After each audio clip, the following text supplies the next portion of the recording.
very good evening. This is Avanindra Som and you're listening to the News Roundup on Gold FM.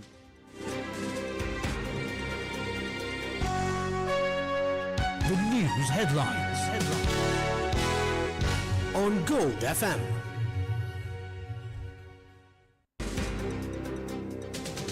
In your top story this evening, Iran warned that the gates of hell will open more and more on the US and Israel as it vows to unleash more attacks. Ali Mohammed Naini, a spokesperson for the Islamic Revolutionary Guard Corps, told Iranian state TV on the fourth day of the rolling Middle East war, quote, "The enemy must await continuous punitive attacks. The gates of hell will open more and more, moment by moment, upon the United States and Israel," unquote. However, these threats do not seem to echo in the field, as the Israeli military confirms a wave of extensive airstrikes targeting military infrastructure in the Iranian capital Tehran and Lebanese capital Beirut. Defense Minister Israel Katz stated earlier today that the operation aims to degrade missile launch capabilities and will continue with full force. Over in Lebanon, a shocking update as Israeli ground troops received authorization to advance by ground and seize strategic areas to establish a buffer zone along the north border. This move follows the evacuation of over 50 Lebanese villagers and even reports that the Lebanese army is withdrawing from southern positions to make way for Israeli forces.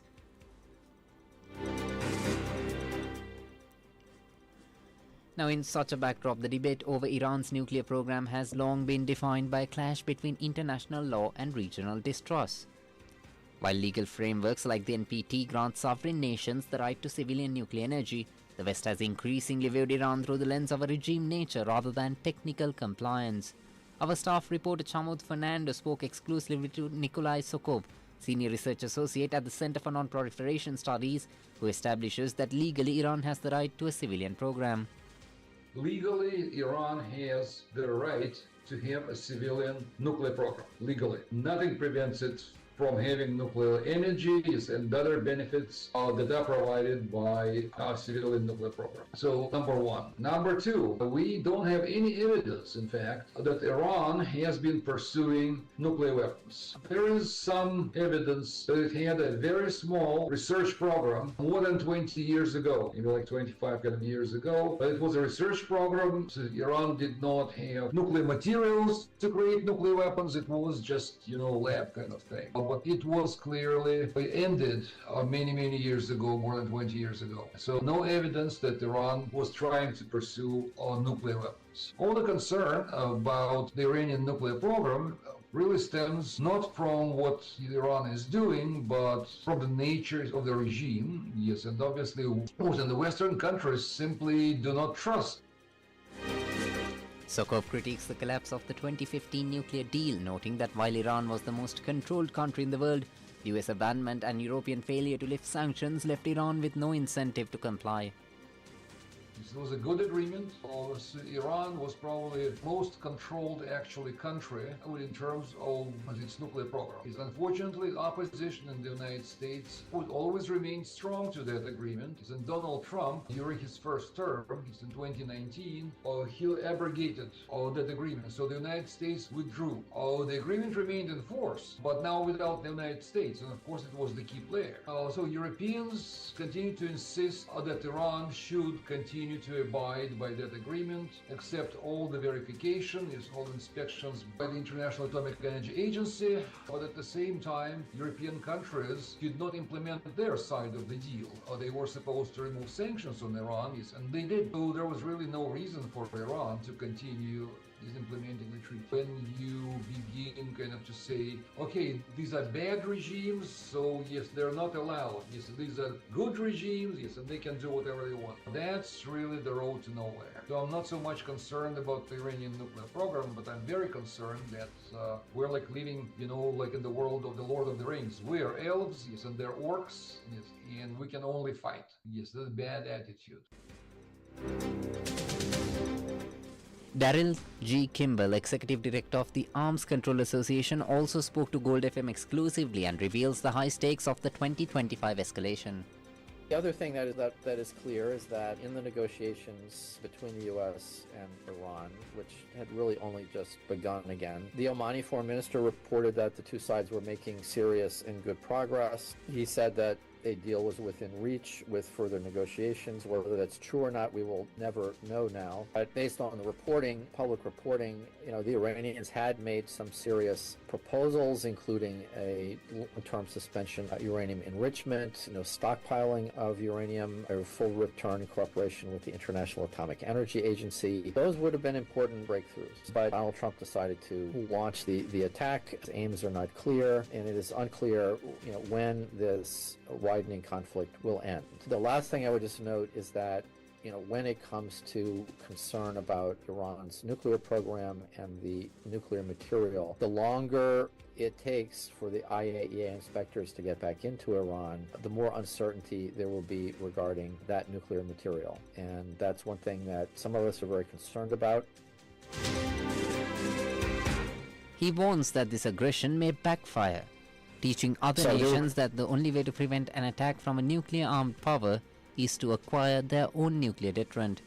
So there was no imminent threat. There was a concern, a serious concern, that Iran had the capability to produce material that could be used for making nuclear weapons. And that requires a lot of focus and attention on the part of the international community. I do not believe that launching a war is going to be the best way to address this problem long term. In fact, it may unfortunately convince some leaders that the only way to prevent an attack from an outside enemy armed with nuclear weapons is to acquire nuclear weapons yourself, which I think is the wrong conclusion, but some leaders in the future may come to that conclusion.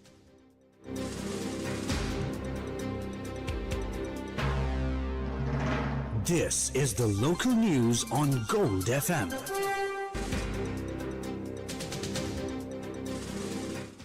The Civil Aviation Authority suspended all flights to the Middle East pending completion of security assessments. The decision follows the cancellation of 171 flights since the conflict began on the 28th of February, including 125 cancellations yesterday alone. Director General Captain Damindra Mukwala confirmed that other international routes operate as normal.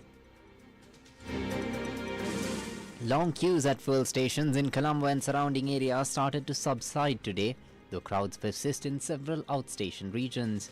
The Ceylon Petroleum Corporation confirms that over 5 million litres of fuel were released in the last 24 hours to meet a surge in demand triggered by the Middle Eastern conflict.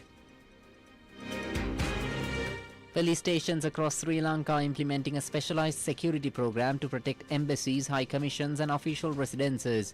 The Inspector General of Police issued these instructions to all stations island-wide to prevent incidents that could jeopardise national security during the current global crisis.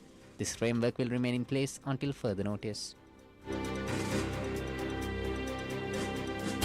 Now for some news in brief.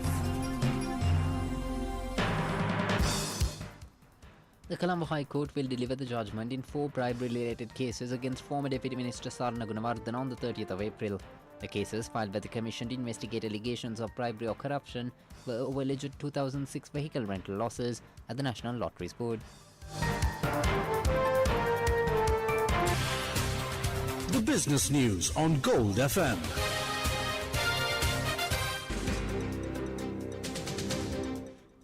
The Colombo Stock Exchange suffered its largest single-day point drop in history today, with the all-share price index closing at 22,443.38 after plunging 1,290.68 points. The S&P SL 20 index ended at 6,313.65 points, following a 322.32 point decline. Turnover totaled 9.5 billion rupees. Meanwhile, trading was temporarily halted this morning after the S&P SL 20 index declined by more than 5% from the previous close. Regular trading resumed 30 minutes after the halt.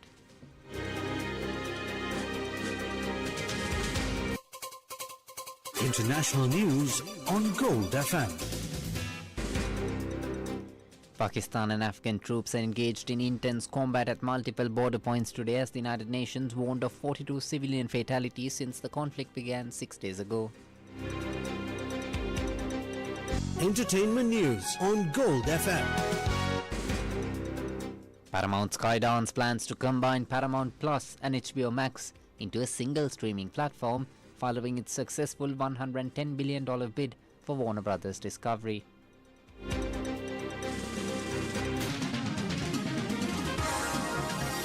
Sports news on Gold FM. Havelock Sports Club beat Candy Sports Club today in the second semi-final of the Clifford Cup. The match played at Nitta Villa saw the hosts being beaten 41-38. And that's all the news for today. Stay tuned to Gold FM for the latest updates. This is Avanindra Soma for Gold FM News. Have a great evening.